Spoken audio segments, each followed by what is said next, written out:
Ayun, so good evening guys. Ngayon po ay Friday, isang maulang gabi sa inyo. So July 10, 2026 at nag-up yung index ng, ayan, verde naman siya, 1.01%. Hindi ko kabisado kung si ICT na naman yung bumuhat na market natin, pero karamihan ng mga flyers natin kahapon, yung mga trendy stocks, sina Tech, sina Tugs, Atlas. So sila din yung gumalaw for today's trading natin. Ayan, congrats kung hindi ka pa nagbenta kasi lalong tumataas po yung kanilang mga price action. Ayan. So unahan na lang paglabas kapag nagkatakutan na ulit. Pero at least maganda po yung kanyang galaw tapos nag-recover yung index natin ng 1% and then meron tayong 788.39 million. So hati niyan, alam ko yung net foreign buy, kalahati niyan si ICT, yung may-ari. Pero yung kalahati, mukhang meron na mga pinasok na foreigners, ang foreigners kagaya ng si Ali kasi nag-up siya ngayon ng 5.96%. Okay, maganda yung galaw ni Ali. Pero yung ibang blue chips, hindi pa rin naman ganun kaganda yung kanilang mga galawan po. Okay? So, sa global market, malakas yung galawan nila kagabi. Hindi na yata iniinda yung gera. Hindi na masyadong pinapansin.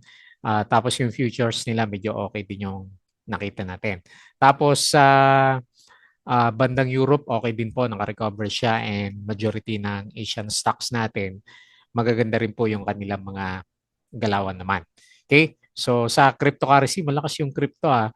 Sayang hindi ako nakabili nung nag 77 ulit yung price ni Sol natin. So okay din yung galaw kasi nasa 64K ngayon si Bitcoin natin. Okay? So ito po yung mga gumalaw, ito yung mga high flyers natin. Grabe, no? Si Certec nag-up ulit ng 10.75%. Panalo.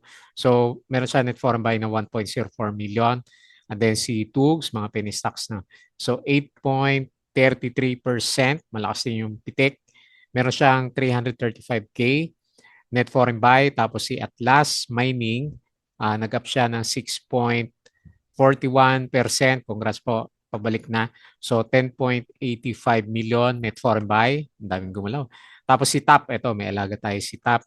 So nag-up din siya ng 6.06%. And then 2.06 million net foreign sell. Ali, first time nating makita na nag-up na more than 5%. So nag-up siya ng 5.96%.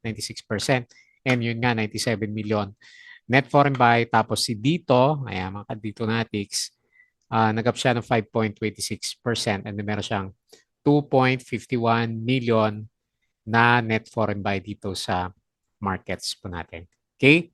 So disclaimer pa rin sa mga bago sa channel natin, walang tigil na yung ulan ngayon.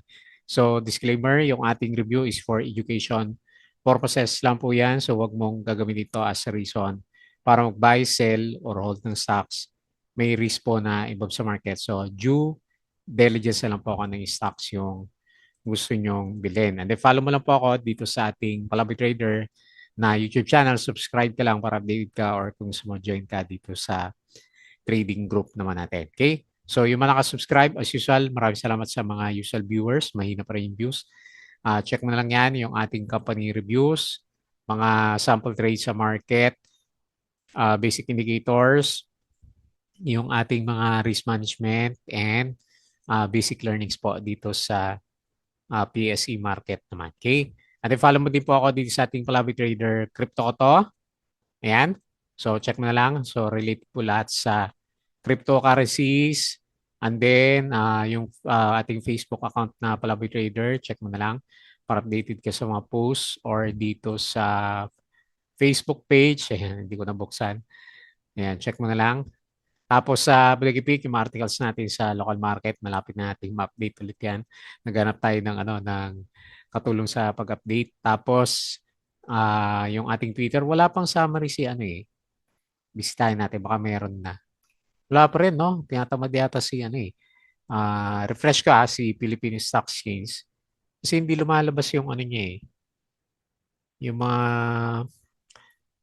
summary, wala talaga oh. Ayan. So, akala ko ako lang yung hindi nakapag-update. Okay? So, basahin ko na lang kung ano man dito. PhilWeb. Ayan. So, bantayan natin si Web next week. Enables licensed gaming operators access to Pragmatic Play gaming services through a meron siyang new partnership. Okay? So, Lance Cocong West joins PhilWeb. Ayan. Maraming balita po si PhilWeb. Baka next week to. Tapos, nung alas 12, actually, lahat ng indices, maganda yung galaw, di ba? Ayan, ayaw bumukas. May na. So, Ayala Land yung pinakamalakas, 5.8, CPG 4.5, Sibulan Master 1.86. Pumitik pala lahat ng halos pumitik lahat ng mga properties po natin. Okay? Hopefully, good sign. Tapos sa banks, umakyat din. Lahat naman pala. So banks, 1.74%. Si BPI, 2.97%. Uh, si BDO, 1.95%. Sintopil Stocktech Exchange, 2.24%. Philippine National Bank, ayan, umakyat lahat. Conglomerates, ayan. Ayala Corp, 4%. Costco, 2.9%. GGS, 2.6%. Ayan. So, hindi lang mga penny stocks, pati blue chips, naggalawan din pala sila. Okay? So, nung first half na lang, ito may summary first half. Ayan, tataas pala oh. Mining malakas oh, 2.38. So, saka first time natin makita na mataas si property, 1.99%. Pero nag-close nga tayo is 1% lang, di ba? Yung mga losers natin kanina, ayan, sina GMA, All HC, pero hindi naman ganun kalaki, no? Ito malaki si sino ba tong Win? Ayan. Si Robinsons, nag-drop na naman si Robinsons. O kahapon yata to. Mali yata to. Tignan natin mamaya si Robinsons Retail. Meralco, ERC reaffirms mere tariff plus extend share buyback program. Alam ko bumagsak kanina si Plus natin, mahina yung kanyang galawan. Okay? Tapos si TAP, team up with Singapore ASEAN to launch offshore venture for high value marine and energy services. Yan. Kaya pala pumitik si top notcher natin, web partner exclusively with global gaming provider Pragmatic Play. Metrobank has eliminated InstaPay, yung transfer fees. BDO prepares 5 billion sustainability ban. SMPH expanded its South Road Properties, web, and joint venture. ICT unit bought bonded warehousing firm in Brazil. Ayan. Expand tong si ICT natin. Hopefully, dire-diretso yung good news natin sa kanya, di ba? So, Jollibee is utilizing buyback through its corp units to support its stock price. Ayan, habol ka na lang. Jollibee, East West, wave din yung InstaPay, ICT ulit. Meralco Commission expects to decide on Manila Electric Company's proposed 532 billion revenue program. Okay? Tapos, share buyback yan. URC, SM, SMPH, at saka si OPM. Robinsons Retail. So, said is unaware of any undisclosed material. Ayan. Okay, mukhang pinaglaruan si Robinsons Retail. Okay. And then si US market, okay siya kagabi. Ayan. Security ba? Ang dami nating news ngayon. No? Will offer free fund transfer megawatt considering declaring special dividend na naman. Tapos ICT, yan, yung kanyang Brazil. Logistics. URC, share buyback na rin. Okay? So, may bad news ba? Middle East war scene keeping inflation elevated. Pero iba yung reaction ng market natin eh, tsaka US market, di ba? So yung ating patron, ayan, di pa nabubuksan, buksan ko lang. Okay, so yung mga hindi pa nakasama sa group natin, sama na kayo habang packet yung market natin. Tapos sa PSE market, okay. So gumaganda yung Okay, hopefully yan na yung first. Kasi 300 million galing kay ICT. So 300 million sa ibang mga blue chip na stocks natin. So hopefully makabalik na sila. Kailang ang taas na ng index na lugi ang foreigners pag papasok sila ngayon. Kaya malamang shake out yung mga yan. Okay. So fill the gap ulit. Nag-fill the gap pa. Ayan. Si PSE, okay yung RSI tsaka kahit pa paano, kahit walang foreigner yan, okay din yung MACD niya. Courtesy of ICT nga natin. Okay? So, 6,000 286.7 yung closing price, 1.01% and then 700 million net foreign buy. Okay? So yung mga winners, sa blue chip pala, maraming gumalaw. Ayan, sina Ali, ni Jollibee, si Converge nag-drop pala. Oh. Last, nako, laglag. Tapos si BPI, ayan, marami sa mga blue chips yung gumalaw. So sa winners, si Tech, ang taas na. Ayan, oh. O lumilipad. Parang crypto si Certec. 10.75%, si Togs, ganun din. 8.33% at last. Okay, na breakout sa MA. 6.41. Ayan, si Top muna. Si Top, 6.06. Ang taas ng RSI ni Top po. Panalo, no? Mukhang breakout. Tapos si Ali, 5.96. Ayan, maliit pero okay na. Si dito, 5.26 percent. Tapos si Lodi, walang volume. CNPF, 4.5. Si Web, 4.42. Ayan, pa-breakout ulit si Web. Naku, hindi na ako nakahabol dito. Tapos si ABG, 3.17. Ayan, paakyat pa rin, no? Ionix, ayan, umahabol. Nahuli. Ayan, 2.9%. Si IMA, hindi ko nakita. Bloom, 2.7. Okay? Marami na. Kaso, nag-delist na yung ibang natin, ibang mga stocks na. Saglit. Sa losers pala, sorry. Sa losers, si Robinson's Retail na, oh, naku. Yun lang. Nag-close the gap. Patay si Robinson's Retail Holdings natin. Ba't ganyan yung price action natin sa kanya, no? Tender offer niya, 48 pesos eh. Binagsak pa. Kung may hawak ka pa, yari, no? 18%. Okay. Pero bibili naman niya ng na dito sa 47. Ayan. So hopefully, ganun yung mangyari sa mga holders natin. ABS nag-drop. So yung mga high flyers pala natin dati, 5.9 drop. Si BHI, 5.13 drop. Okay? So maraming laglag din sa stocks natin. So silip tayo dito sa Galawan, sa global market. Okay? So S&P futures 0.03. Tapos Dow futures 0.21. Si Nasdaq futures negative 0.19. Pero okay sila kapon. European stocks okay siya and then majority ng Asia okay din. Okay? So sa cryptocurrencies, ganyan sabi ko kanina, ayun, lakas 64K. Ayan, 79 na yung sol ko. Ethereum 1.8K, 575 si BNB. Kaya lang nagbenta na ako ng 81 nito nung huling spike. Ayan, Sol 79 ulit. Tsaka si Dodge. Si Dodge hindi na nakakabalik. 0.07 yung galawan po niya. Okay? So yan po yung mga galawan. Punta tayo dito and quick review sa trending stocks. Okay, so unahin natin si Tech. Panalong panalo sa linggong to si Sir Tech. So yung yung huling 3 araw natin.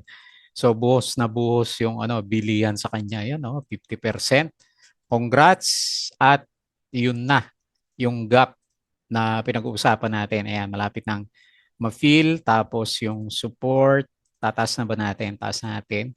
Dito sa may gap up area niya, 0.93. Okay? Sana umabot pa dito bago siya mag-pullback kasi overbought na masyado yung RSI natin. Nandito sa RSI 90 na, parang yung galaw ni top. So, dito na sa RSI 89. Okay? So, kung di mo makita, ito yung resistance area natin. Yan. So, 1.15, 1.16 po siya. Okay? So, congrats. Wala tayong balita. So, more on price action po yung nakita natin na galawan sa mga penny stocks natin. Okay? So, nag-close po siya ng 600 million na lang pala yung market cap ni Certec. 1.03, so 10.75% and 1.04 million net foreign buy po siya. Okay? So, maganda yung kanyang galaw. Next, si Tugs. Hindi siya nauntog. So, diretso yung galaw niya. Nag-breakout pa nga dun sa pinaka-resistance area natin. Congrats din. So, support natin. Mahirap makita ng mga support. So, nandito siya. And then, so gusto niya bumalik dito sa 1.11. Panalo na rin to. Ang tagal na rin nito. Oh. Yan oh, mas malakas pala to. 80% na pala tong si tugs natin. Ganyan yung mga galawan sa crypto sa isang araw. Ayan. Syempre, pag timingan mo, yari ka din doon. Okay? So, may mga buhusan. Okay, so, okay, maganda yung galaw niya. Overbought na rin siya. So, congrats po kung meron ka. Gaya ng sabi natin, tagal oh, 3 years. Tapos, 2 buwan niya lang kinover yung 3 years na galaw po niya. Congrats po kung meron ka niyan. Naku, mas mabuti pa minsan mas mabuti pang mag-invest dito sa mga to, no? Kasi ayun, no, ilang araw lang tataas ng galaw. Okay? So good news sa market. 1.04 yung closing, 8.33% and 300K net foreign buy. Hopefully yung ibang penny stocks galawin na rin po siya paggalawin na ng mga traders natin. Okay? So next si Atlas Mining, pero ito malaking market cap ni Atlas, no? Mid cap to, no? O small caps pa rin. 29 billion. So tingnan natin kung makabalik siya dito sa bandang taas, 9.7 nga kasi umarangkad din po yung galaw. So nag siya, bumalik dito sa MA 100, tapos nag-fill the gap, mag-fill the gap siya dito sa area natin na to. So hopefully matuloy yung galaw natin dyan. Okay yung RSI. Yan o, smooth na smooth yung galaw ng mga RSI. So, mukhang pwede na maganap ng mga for trades natin. Yung mga blue chip kasi yung uh, hindi gumagalaw ngayon mga penny stocks muna. So, 8.3, closing price 6.41% and 10.85 million net foreign buy po. Okay? Next, si TAP. Yan, alaga natin to matagal na. Si TAP, congrats doon sa mga meron. So, okay, resistance. Tingnan natin kung abot siya ng 1.9 pero ito yung pinakamalapit.